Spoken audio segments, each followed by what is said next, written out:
이 시간에 우리에게 주시는 하나님의 말씀 마태복음 26장 75절 말씀을 봉독해 올립니다.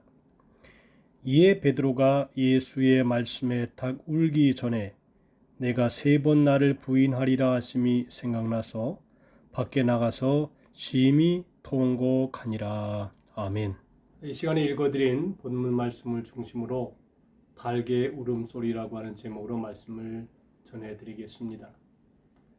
베드로가 예수님을 3번 배반하게 됩니다. 이 배반은 한순간에 일어난 사건처럼 생각이 되지만 그 이전부터 이미 배반의 징조가 있었습니다. 마태복음 26장 58절에 베드로가 멀찍이 예수를 쫓아 대제사장의 집들에까지 가서 그 결국을 보려고 안에 들어가 하석들과 함께 앉았더라 했습니다. 베드로는 언제나 누구에게도 주님의 옆자리에 있었던 사람입니다. 그런 그가 이제 두려움 속에서 예수님을 멀찍이 따릅니다. 아예 달아나지 않았던 까닭은 체포 후에 그 결국을 보려는 호기심 때문이었습니다.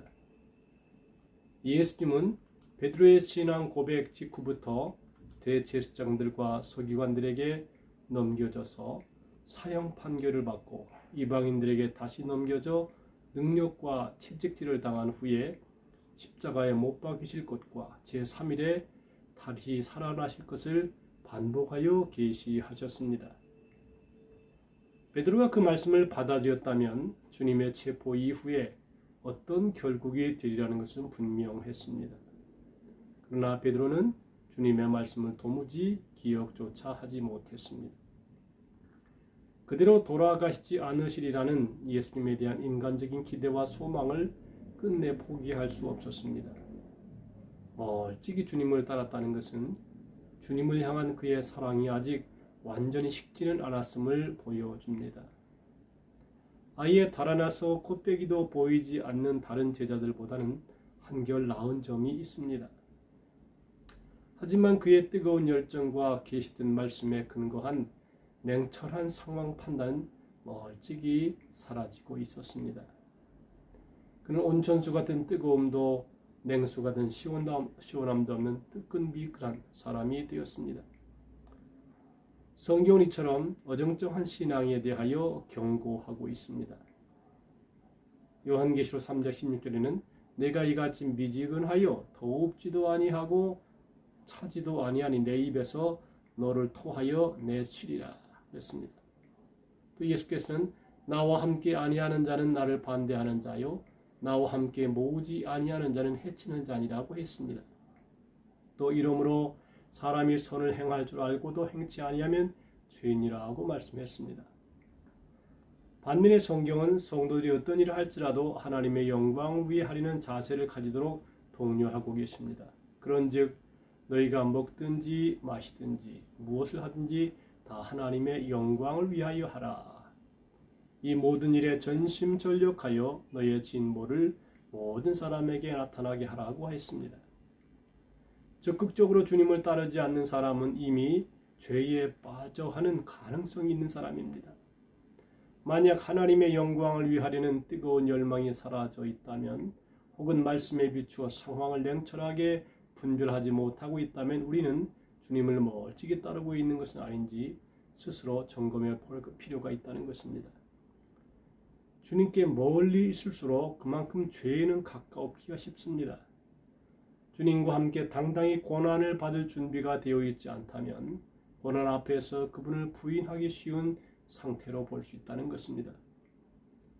적극적으로 주님께 헌신하지 못하고 있다면 죄에 빠지기가 쉬운 상태라 그렇게 볼 수 있습니다.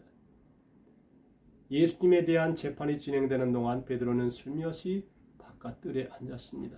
그때 하녀 한 사람이 당신도 저 갈릴리 사람 예수와 함께 다닌 사람이지요? 베드로의 신앙은 전혀 예상치 못한 장소에서 전혀 예상치 못한 사람을 통해서 기습 공격을 받았습니다. 예수님을 부인하기 쉬운 상태에 있었던 베드로는 반사적으로 모든 사람 앞에서 부인하여 말합니다. 나는 내 말하는 것이 무엇인지 알지 못하겠노라 했습니다.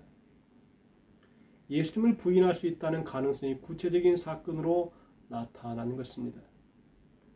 베드로는 위기를 모면하기 위해 앞문까지 자리를 옮겼습니다.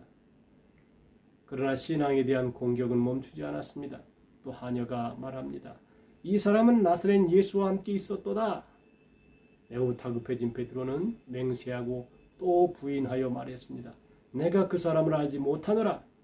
한층 더 강하게 주님을 부인하면서 베드로는 신앙에 무릎을 꿇었습니다. 하지만 그것이 끝이 아니었습니다. 조금 후에 있던 사람들이 베드로를 향해 다가와 말했습니다. 당신은 틀림없이 그들과 한패요. 당신의 말씨를 보니 확실하오. 마치 적군에 포위되어 집중 사격을 받는 상황이 되었습니다. 베드로는 최후의 비명을 지르듯 저주하며 맹세하여 외칩니다. 내가 그 사람을 알지 못하노라. 그는 완전히 쓰러졌습니다. 교회사에서 신앙을 배반하도록 할 때 박해자들이 성도들에게 요구했던 것은 주님을 저주하는 일이었습니다. 누구보다 예수님을 열정적으로 사랑한다고 자부했던 베드로는 가장 먼저 주님을 저주한 사람이 되고 말았습니다. 우리는 베드로의 배신에서 어떻게 보면 우리의 자신을 볼 수도 있습니다. 비겁한 우리의 모습을 봅니다. 그리고 부끄러움과 수치 가운데 부르심을 받은 다시 타오르는 그의 열정을 또 보게 됩니다. 이 성경을 보면 모든 사람 앞에서 맹세하고 그 다음 단계는 부인하고 그 다음 단계는 저주하며 그렇게 그 강도가 점점 강해져 갑니다. 강도가 거칠어지고 강해질 때 74절에 보니까 닭이 곧 울더라 그랬습니다. 주님께서는 베드로의 회복을 위해서 닭의 울음소리를 사용하셨습니다. 그 소리와 함께 베드로는 닭 울기 전에 내가 3번 나를 부인하리라 하신 말씀을 기억했습니다. 예수님의 말씀이 한마디도 틀리지 않았음을 알았습니다. 비록 주님의 말씀이 이해되지 않았어도 그분의 생각과 그분의 판단이 옳았다는 것을 인정할 수밖에 없었습니다. 주님의 반복된 경고를 무시하고 깨어있지 못했음이 마음 아팠습니다. 그럼 밖에 나가서 심히 통곡했습니다. 예수께서는 우리의 영혼을 깨우기 위해서 닭의 울음소리조차 사용하십니다. 닭의 울음소리와 함께 칠흑 같은 밤이 물러가고 새벽에 동트는 일이 그 영혼에 일어납니다. 이후 베드로는 실패한 제자로 생을 마감하지 않습니다. 아마 새벽 닭의 울음소리가 들릴 때마다 주님의 모습이 가슴 속에 새겨지게 되어 있지 않을까 하는 생각이 듭니다. 주님께서 소망 두신 대로 교회의 기둥같이 베드로는 쓰임받았습니다. 또한 그의 실패는 성도들로 하여금 자기를 신뢰하지 말고 주님을 신뢰하도록 일깨우는 또 다른 닭의 울음소리로 사용되고 있습니다. 베드로는 실패를 통해 철저히 깨어져서 더 이상 스스로 의지할 수 없었습니다.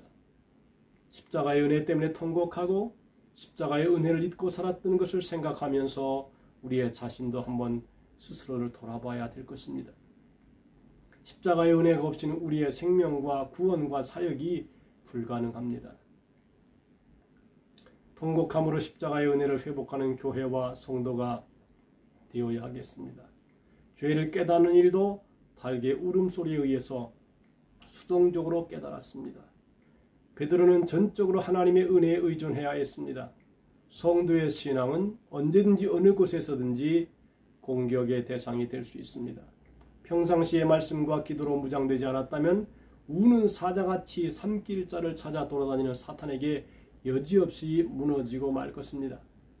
항상 깨어있을 수는 없는 우리도 안타깝지만 전혀 실패하지 않을 수는 없고 어떤 모양으로든 실패를 경험하게 될 것입니다. 그러나 그때도 주님께서는 여러 가지 닭의 울음소리를 통해서 우리를 일깨우실 것입니다.